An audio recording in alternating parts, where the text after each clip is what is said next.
The John Morris Show, episode 108. In this episode, how to submit form data to both a database and have it sent via email via the same script. The John Morris Show, your life on code. Ladies and gentlemen, John Morris. Hey everybody, welcome back to the John Morris Show, johnmorrisonline.com. So I was recently asked a question, can you have a form submit data to both a database and have an email sent out at the exact same time? And of course, as some of you may know, the answer to that question is yes. And in this tutorial, I'm going to show you how to do that now. You'll definitely want to stick around for this. This may be a little bit longer tutorial because there's a decent amount of code for us to get through here. So kind of stick with me on this one, but we'll definitely get through it all. Obviously, one of the common questions I get as I do these kinds of tutorials is where you can get access to the source code. The source code is available. Stick around for the end. I'll show you how to do that. All right, so let me just show you first off what this form does. So I'm just going to kind of enter in some information here, just some dummy information that we can have this sent. All right, so we'll go ahead and submit this form. All right, so you can see we get a successful form submit, and you see it says we'll be in touch or whatever. So if I go over to my mail over here, I have this contact form submission, and you can see that I'm getting the message here in my email and so forth.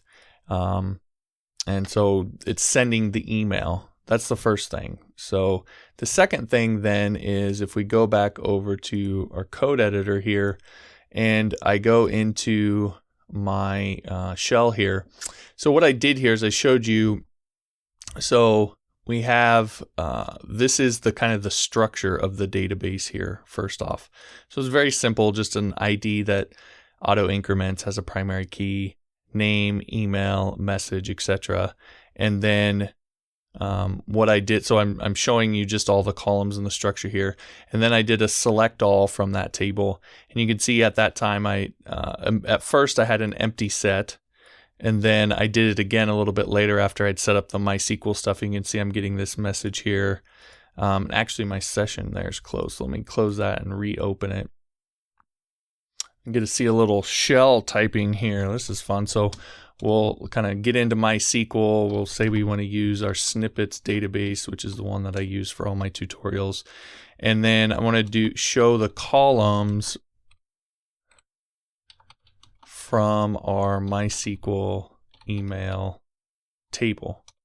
Okay, so those, again, that's seeing all the columns, and now we can do a select all from our MySQL email table. And so now you can see I have several different submissions inside of this database. So it's sending via email. It's also processing what was posted and putting it into a database. And you can do those things in the exact same kind of script. So I'm going to show you how to do this. All right, so the first thing, let's start off with the config file here. So this is stuff that you would need to change for your setup. So if you're getting this code or you're following along here, these are the things that you need to change. The whitelist, maybe not so much, but if you're going to add fields to the form outside of this kind of math check here for spam, if you're going to add any other field to this form, you need to add the name of that field here as well to whitelist that field. Otherwise, the script won't process it. So that's just kind of a security thing. We just whitelist the fields that we want to allow through. Next, we have our from name. So who the emails, when the email goes out, the name that it's going to be from, the email address that it will be sent to. Okay, so we want to have that here. We want to have our subject line for our email addresses. So new contact form submissions here.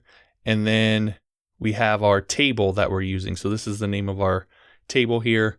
We have our database name. So in this case, it's the snippets table like I showed you, the username, the password, and the localhost again, or the host. This most cases will be localhost. Is pretty rare that it's not. I think GoDaddy is one, where it's a little bit different. You'll just have to check with them if you're on GoDaddy. You'll have to go in there and they give you a special kind of URL to use. It's kind of weird, but they're one of the few that I know of. Most cases you can leave this. So most of this stuff, though, you're going to have to come in and change in the config file. So keep that in mind. All right. So this is all set up here. Now let's go into the index. So we'll show you what we're doing here. I'm actually going to show you the form first. So down here we have our kind of standard HTML. So we have our HTML, which is giving us our display over here, and then we're doing a little bit of processing at the top. So this form's actually going to submit right back to itself. Okay, so we do a little bit of PHP processing at the top. If you wanted to submit to another page, you could take this, basically this stuff that's right here, and you could put it in that other page, and then just make sure that you set your form action to the URL of that page, whatever that page is. All right, but here we're just having it submit back to itself. We'll get over this PHP here in just a second, but I just want to cover the HTML real quick. So again, you can see a standard setup. We have our HTML, we have our head area with our title tags. We have some style sheets. These are obviously included in the source code, so these kind of set up the style of it. If you wanted to change the styling, you could go into these and do that. We're including Bootstrap as well here for some of the styling as well. We have inside our body tag, the main thing is then our form, our actual form. So you can see that we have just a few inputs here. So here we have our name. You know, we have our input here. It's a type is text. The name of it is name, has a placeholder. And then in the value block, we're doing this validation, a little bit of this validation. So this is a PHP function we'll go over. And this essentially makes it so if I come over to this form and let's say that I just submit it without entering anything. Okay, I'm going to get an error, and actually if I enter something real quick, say I enter something and then I get some sort of error, you notice that value is still there. So I'm not losing what I've already wrote if I get an error. Okay, so that's important. So that's what this essentially allows you to do. And we'll go over that PHP function. So you can see that all these form areas are really pretty much the same. They're just the name, the email still uses that echo validate input. And then the text area, this is a text area, so it's a little bit different HTML, but it does the same thing. You can see if we go this way, we have echo validate input message text area, right? So in terms of the PHP is all pretty straightforward. So that's the HTML. It's kind of really just a standard form with this one kind of special thing in here that helps us keep hold of our data if we have some sort of error. All right, then you'll notice above it, I have this kind of block right here. And in this, what we're doing is we're checking to see if there's any errors. So up in our PHP code, we're setting errors if we get any back from our processing, and I'll go through that. But here we're checking to see if we have any, and if we have any, then we are displaying some sort of message. So let's say let's get rid of this message over here, and let's add in the math, and let's submit the form. And actually I need to do my email address here. So let me just do testing. Let's get rid of these. Let's do our math. So the math check and the email check are kind of what I would call standalone checks. So what that means is if we check the math first, if the math is wrong, we don't do anything else. And so if they don't have the math right, we're not going to show any other errors or anything. We're just going to show them, hey, your math is wrong. Then after we check the math, we check the email to make sure the email address is valid. If the email address is not valid, again, we just stop right there. We don't do anything. We don't collect up the rest of the errors. We don't do anything else. We just stop right there and say, hey, your email address is invalid. Okay. So those two are kind of standalone checks. If they're wrong, it's just gonna stop at that error.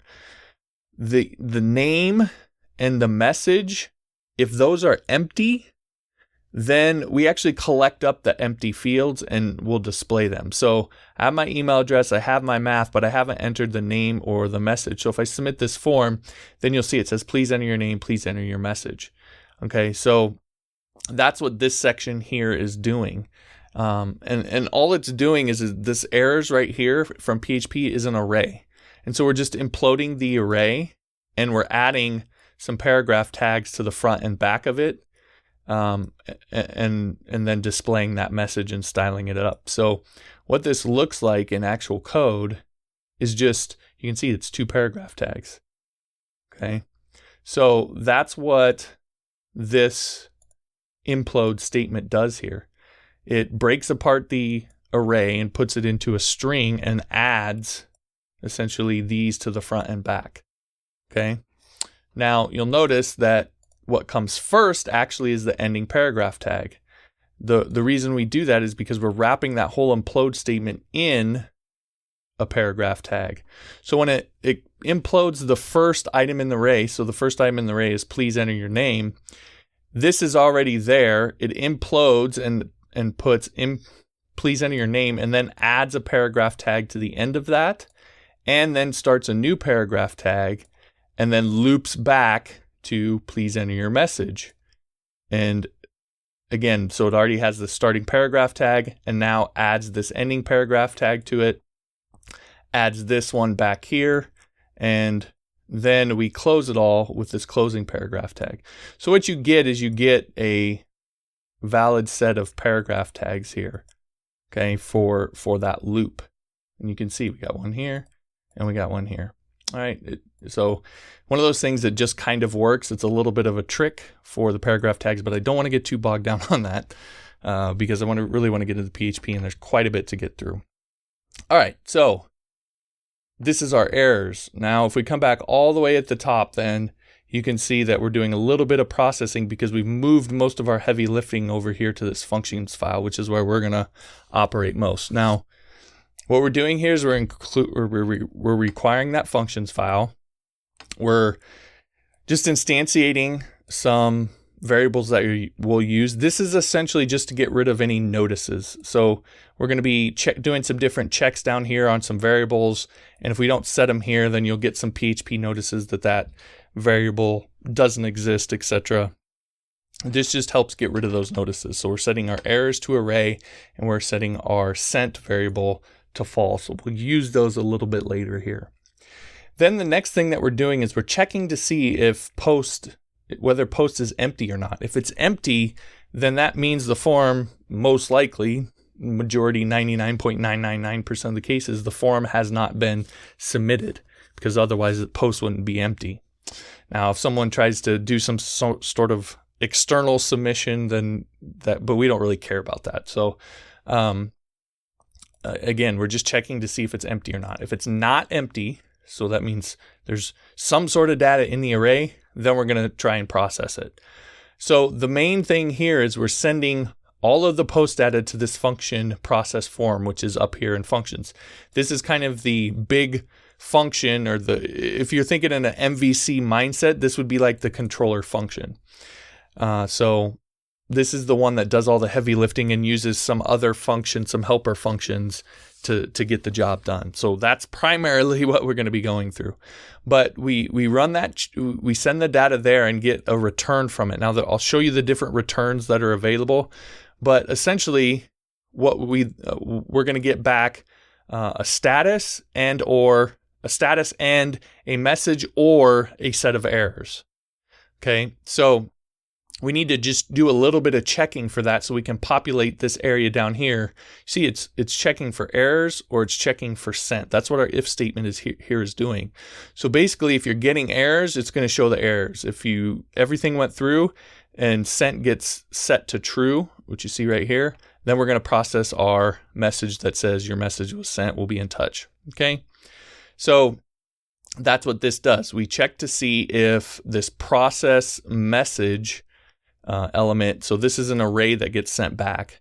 We're checking to see if that exists. If it does, then we know that there was an error, because that's the only way that there would be anything in that message. There would be a value in that message element, is that there was an error. So we're going to set the value of that process message. We're going to set that to errors here, and that's going to help us display our errors.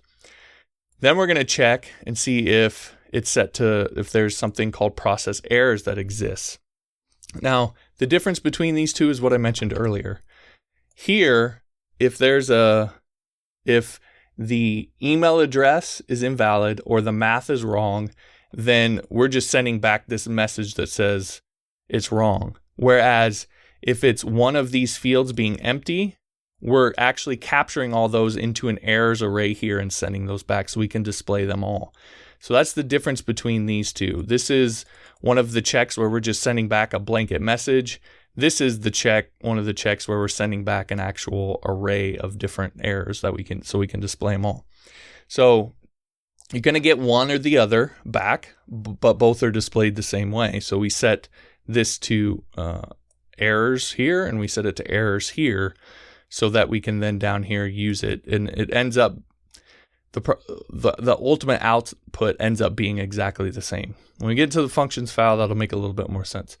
But if there's no errors, so if we don't have any errors, then we're going to just set sent to true, so that then down here we can say if this is set to true, then we can display our success message. Okay, and we use this stuff in a couple other places we'll show you. All right, so very, very basically, we're sending our data to a processing script. If that script returns with no errors, then we're going to show our success message. If it returns with errors, we're going to display the errors. That's what this is. Okay. All right. So that all out of the way, then we can get into our functions here. So first off, I've set debugging. I've turned on all of the error reporting. Okay. So for testing and you learning and so forth, you can leave these on. You'll notice that there's no errors showing up here. So that gives you some sense that this has all been worked through and there's not any errors as it is right now. But you can also use this if you aren't changing stuff and you want to have debugging and you want to show those errors, leave that on. But when you go to use this on a live site, make sure and turn this off. You can just remove these lines or comment them out or whatever, so that you don't have these showing up. I would say probably comment them out so that if you have to go back in, if this is for say a client or something, you have to go back in and debug something, you can just easily uncomment them and show yourself the errors for a short amount of time and then turn them back off. So that's generally how I do it. All right, so the errors are on. We're requiring our config file that we talked about before because we're going to use data from it. And then this is our process form function. So you can see we're passing in all of our post data here. And then we're just going to go through several checks here. So we're going to validate the math. We're going to validate the email. We're going to validate all the rest of the data. Then we're going to use the validated data here to process the database actions here. Okay. So we're going to process the database and then we're going to process the email.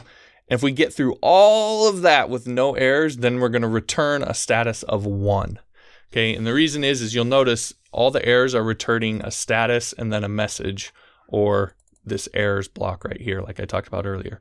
So all of these are returning an array. So over here on our index, this is expecting right here, we're expecting to get an array back. So we just make sure we always return an array here. So what I'm going to do is just kind of step through each one of these checks and go over the code for how this is done. So the first one is we're checking to see if the validate math function returns true or false. Now you'll notice with this function that I'm passing in the post human. So if we go to our form, you'll notice that this check right here, this are you human, this math check, the name of it is human. So that's where we're getting that. So I'm passing that in here, and then I'm setting what the answer is supposed to be. So the answer is supposed to be 7. 5 plus 2 equals 7. So they should enter 7 here. So I'm passing in both the value that was actually submitted and what the answer is supposed to be here for this validate math check. And if it doesn't check out, then I'm returning a status of 0 and a message that says your math is suspect. And so that's what we get when we enter this and the math check is wrong. All right, so let's go ahead and go down and look at this actual function, this validate math function. So if we go down here, here's that function that I wrote and called validate math. You set in the value that was submitted and then the test, what it's supposed to be. And we're just doing a simple if the value equals the test, then return true. Otherwise, return false. So a very, very simple check. Now, int val just essentially make sure you get kind of the absolute value of this here. So don't necessarily need to do that, but I had done that in the original one. I think there was a reason why, but so it just makes sure that, you know, it's the right type and all that stuff. Okay, so anyway, it's just a simple check. Does the value equal what was passed equal what it's supposed to? If it does, return true. If not, return false. So very straightforward check there. All right, so if that one passes, then you'll notice there's no else statement on here. We just allow the return. So this is the way I do this. I assume I check for all the negatives. So I check. Basically, all these checks are designed that if there's some sort of error, then we just return at that point. Okay, so return will end the processing of the script. If there's an error here, if the math doesn't add up, none of the rest of this will process.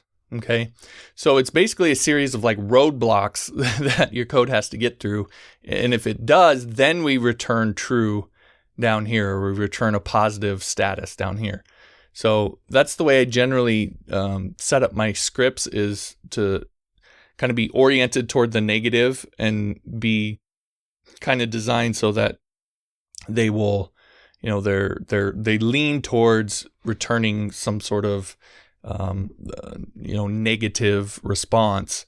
That way, in order to get through, you're not having something submitted that isn't, you know, it's still submitting even though there's some sort of error. I want to catch all of these errors. So that's maybe a different perspective and point of view, but that's just the way that I set it up. So anyway, you'll notice that we're returning. So this will stop at this point if there's some sort of error. It won't do anything else. All right, same down here. So then we're going to run this validate email function. We're going to pass in the email address that was submitted. And if there's an error, we're going to return a status of 0 and a message that says that is not a valid email address. So if we go down to the validate email function here, then again, you see it's very straightforward. Passing in the email that was submitted. We're checking to see if it's empty or not first. All right, so if it's empty, then obviously we're not going to do anything with it. Now, the way this is set up, I don't think this could submit empty email address because of the validation that we have here. But we're going to check and see if it's empty. If it's not empty, and this filter var, which is basically PHP function for validating the email address. So it's going to make sure it's of the proper syntax. Right, and so that's just a built-in PHP function that allows you to do that. You pass in the email and the filter that you want to use. I would say for email addresses, this is the one that you'll use. There may be some use case out there for some other filter on email addresses, but who knows? This is the one you'll use in 99.9% of the cases. So we're checking if it's not empty and it's a valid email address, then we're going to return true. Otherwise, we're going to return false. So again, very straightforward function here. All right, so coming back up for our process form function, that's our kind of our controller function. If we get past that, next thing we're going to do is we're going to run this validate data function here, and we're just passing in the whole array. All right, so if we go down, and we're setting it here because we're going to use it throughout the rest of the script here, this function. So if we go down to validate data, what validate data does is a couple things. First, and again, we pass in the whole array. Next, we're going to look at our whitelist. So we're globalizing whitelist. Now, if we go to our config here, and I actually messed that up. So let me toggle the tree view and bring config back up here. All right, and I will close that. So if we look at our config, we set our whitelist here. This is why I said earlier, you need to make sure if you add fields here, you need to add them here as well. Because here, we're going to use that whitelist. Now, this is one of the points where one of the things I did, you'll notice I'm using just straight functions. This isn't inside of a class. I did do that on purpose because I know there's a lot of people out there who aren't familiar with classes yet. And I'm not going to be a snob and say you have to use classes. Everybody's at their level that they're at. And so I didn't want to add in this layer of PHP classes that might make things more confusing. But for those of you who are familiar with classes, anywhere you see this globalization here, this is a point where you could have made this into a class, and this could be a class property. Okay, so that's something to think through. If you want to convert this to a class, you wouldn't have to whitelist this, or you wouldn't have to globalize this if it were a class property. You could just use the class property. And again, those of you who are familiar with classes, probably already know that. All right, so but here we need to globalize it because it's outside of this function. So it's in the global scope in our config file. So we globalize it, then we loop through it. So we're looping through name, email, and message in this case. And we're looping through them as the key because really that's what they are. They're the keys that we're going to use from our post array. Okay, so what we're doing is we're setting this fields array, and we're passing in the key. So we're setting each key in that element to the value that's in our post array. Okay, so we're looping through the whitelist, and we're creating a new array that has the values from our post data. Now, the reason we do this is because let's say someone externally tries, maybe not through this form, but someone's trying to hack our form, and they pass in all sorts of data trying to break our script to see if they can get error messages to show up. And then if they can get error messages to show up, that might give them some avenue, some information that they could use for some sort of attack. I mean, that's kind of the thing that hackers tend to do, is they just mess with things and try to get things to break or do something different than it's intended to do. A whitelist kind of stops that from happening in this particular sense, because if they submit 10 form fields to this, it's not going to break our form. We're not going to get a MySQL error because we tried to insert 10 fields into a database that only has 3.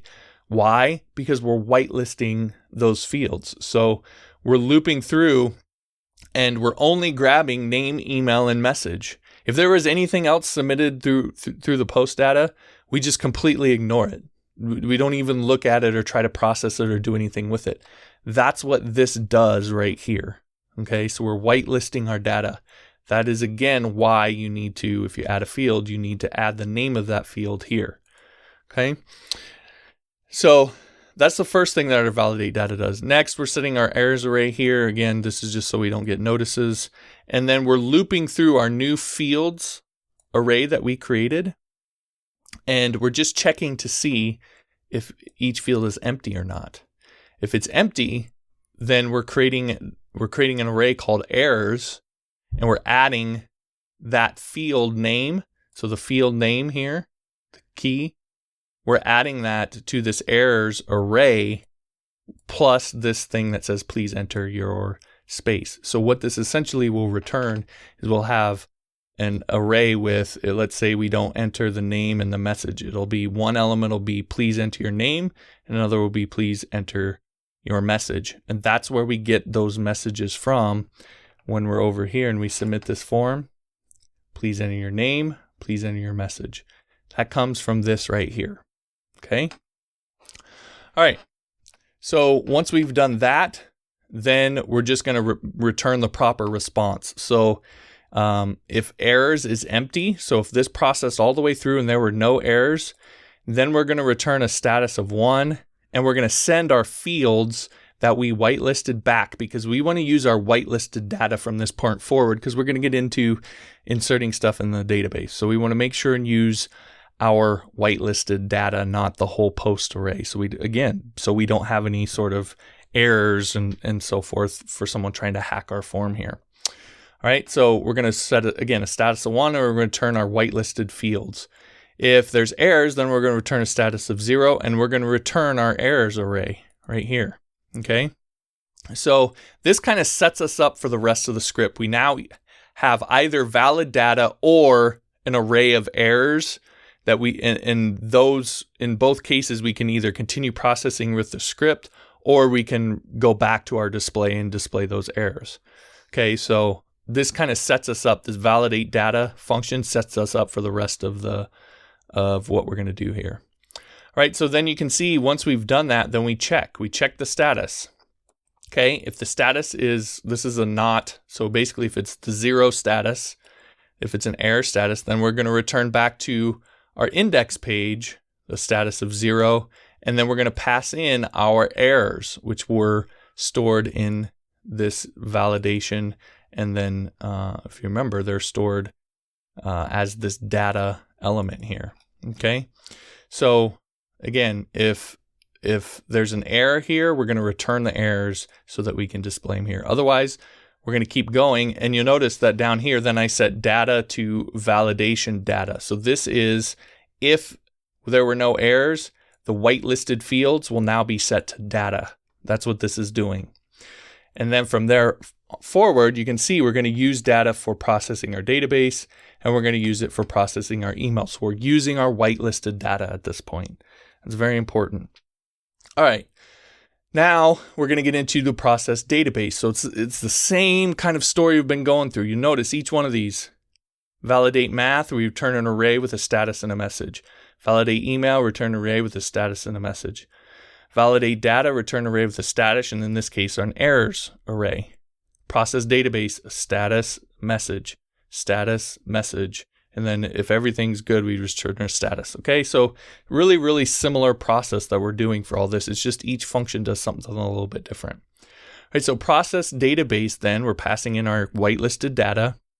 If we come down here to process database, this is really kind of the big part of what we're doing here. This is probably the biggest function here, but really it's pretty straightforward. It's a pretty straightforward insert into a MySQL database. So we passed in our whitelisted data here. We're globalizing our table, which we set in config here. So this is the table. Again, something you'll need to change for your use of this.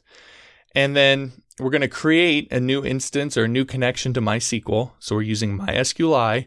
We're passing in our host, our username, our password, and our database name from our config file down here. Okay, so again, stuff you need to change for your use of this.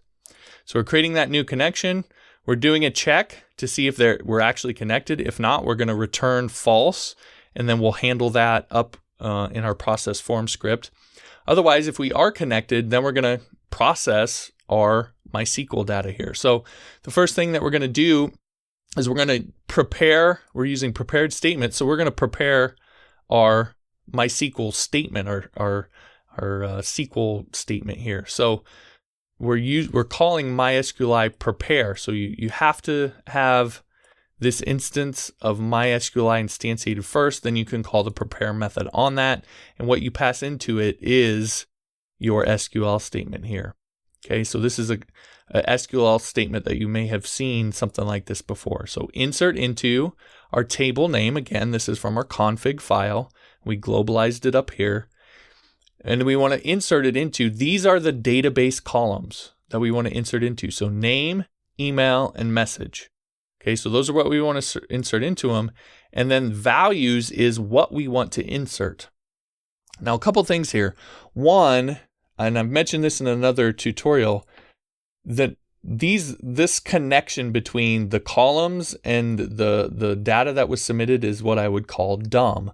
So what MySQL does is it looks at what you've put in these parentheses, name, email, and message for the columns, and it matches them up to what you put here in values. So it assumes that this is going to be your name, this is going to be your email, and this is going to be your message.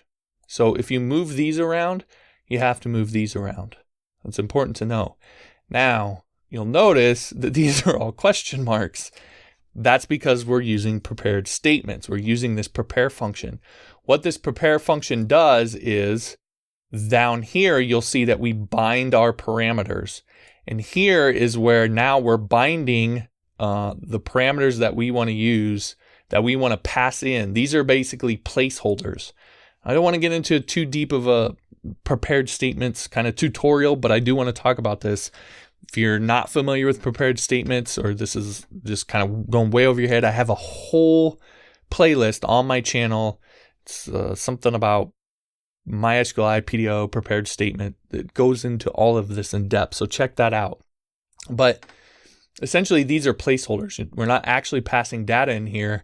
We're just creating placeholders so that when we bind our parameters, it inserts, or it basically injects the name for this first one, the email for the second one, and the message for the third one. Okay.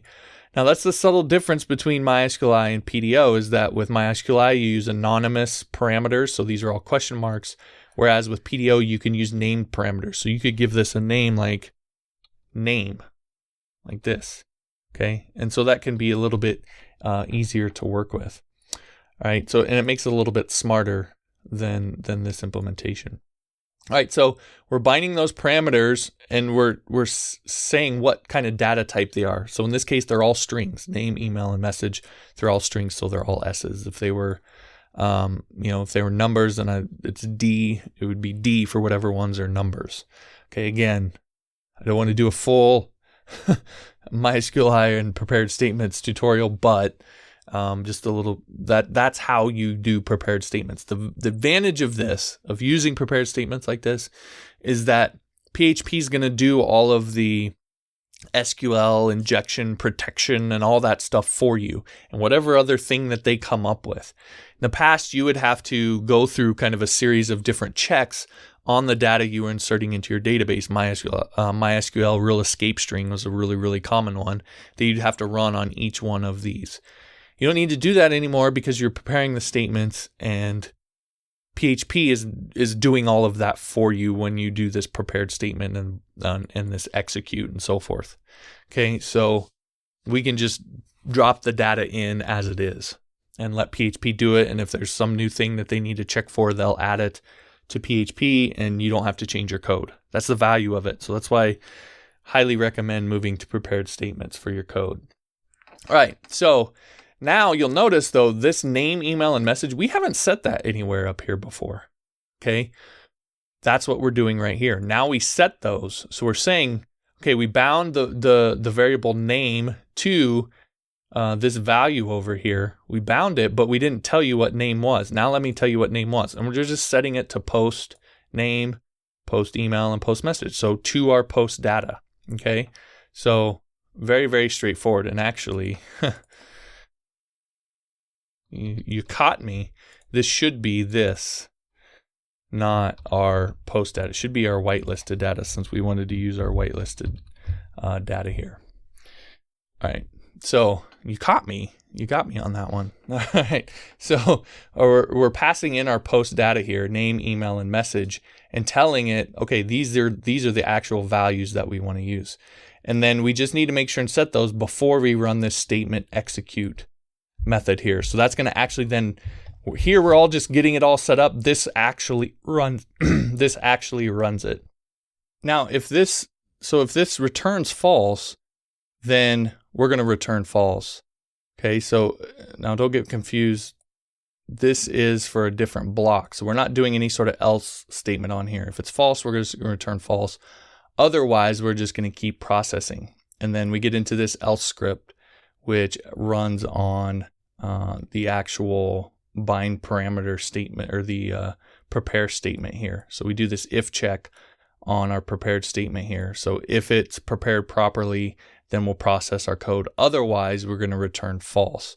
Now you'll notice I have in here, for debugging purposes, if you wanted to debug this, you could simply comment this out or uncomment this and do this var dump, and that'll tell you any sort of errors that you're getting from this prepare statement here. So it can happen where you get some errors from this prepare statement. If you're getting something like that and your database insert isn't working, then uncomment that and do that var dump so that you can see what error you're actually getting. It'll tell you specifically what the error is and can be pretty helpful helping you to debug it. All right, so at that point, if we get through all of this, then this function is going to return, just simply return true. Okay, so if there's any sort of problem, we're going to return false. Otherwise, we're going to return true. So at the end of that, then our data will be inserted into our database. So, but we don't have to stop there because we can keep going. Okay, so if we come back up to our process form function here, we just did the process database. Again, it's going to return true or false. If it's false, we're going to return this array. If it's true, we're just going to keep going and we're going to move into processing our email here. Okay, so next function is process email. Again, we're passing in our whitelisted data. if there's some sort of error, we're going to return a status of 0 and a message unable to send the email. Again, you can change these error messages. You don't have to use the ones I'm using. But if we go down and look at process email, then all the way down here, then you can see we're passing in our post data, and we're globalizing our from, our email address, and our subject that we got from our config here. And we're setting some headers here. So this is basically for HTML emails here, these first two. The second one helps us kind of define who this is going to be from, both the name and the email address here. Again, these are set in the headers. And then you'll see here, we're just running our mail function, really straightforward. So we're passing in the email address that we set in our config file, the subject that we set in our config file. We're passing in the message block from our post, because that's really probably what we're after. If you wanted to make this fancier, you could create a whole kind of email template from this right here. Instead of just passing in post message, you could actually come and create, in here or in some other function, you could create an email template that you pass data into, and it returns the HTML, which then you pass that into here. So you could do that as well. Here we're just keeping it simple. We're posting in the message, and then we're passing in our headers, and this is what sends our mail. Okay, and that's the end of our processing script at that point. So it's going to go through, do all the checks, send it to MySQL, and then it's going to send the email. All right, so it's a decent amount of code, but it's not too bad. And none of it's really anything that's sort of fancy or tricky. It's all really kind of just straightforward code. It's more about how you put it all together in your head than anything. As I mentioned over here on the index page, for each one of these, if you remember, we have this validate input, and then we pass in the name of the input that we're validating. So this is that function here. So essentially what this is doing is, we're globalizing sent. So it's checking to see first in this area, in this context here, if sent has been set to true. So that's what we're globalizing here. And then we're going to check and see if post is empty. If post is empty, that means we're not going to do anything, because we don't have any post data to give back to these particular inputs, right? There's nothing that's been submitted for us to hold on to and inject back in here. So it's empty, we're just going to return. Also, if sent is set to true, we're just going to return as well, because that means it's someone yes, there's post data, but that post data, it's because someone just submitted this form and that data has been sent. So we don't want to show it back in here. If that data was sent, we want to blank all the fields. So that's essentially what this does. And then if we get through those two, then we're returning this E function on our post input name. Okay. Now we are using post here because this function is called over here on index, right? So it doesn't have access to all of the code that we've done up here. It doesn't have access to our whitelisted data. And really at this point, for what we're doing here, we don't need that. Okay. So we're gonna just return this. This is actually then is what's gonna display here. So if there's no post data, we're not going to show anything. If sent is set to true, we're not going to show anything. Otherwise, we're going to show whatever data was submitted for that particular input. Okay, so we're passing in the input name. So for the name input or the message input or the email input, we're gonna return that. Now this string right here, all this is doing is escaping using HTML entities here. I don't want to get into a full-on HTML data escaping tutorial, but that's essentially what this does. Protects against cross-site scripting attacks. Okay. All right. So that is all of our functions file. So again, the whole idea of this is a contact form that you can submit, have data go to a database, and have it be sent via email. Now, I've mentioned this in previous episodes of the podcast, but this kind of thing, especially, this is I think a fairly decent looking form. Of course, you could go in and change up the CSS and the styling and so forth, however you wanted. But this particular kind of online form industry, this is a very big industry. So this is something that's worth digging into, because if you get really good at this, you could probably do just this for the foreseeable future for clients, or build some sort of application, or getting hired at some company that does this kind of thing, whatever.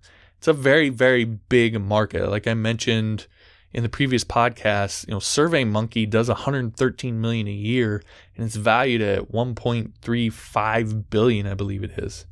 So that's huge. That's massive. That's a massive market, and it's really just all centered around this idea of forms. So this is something that you could take, you could get really, really good at, and you could use it to, this could be your path forward in your career. This could be the thing that you do. So it's absolutely worth investing in.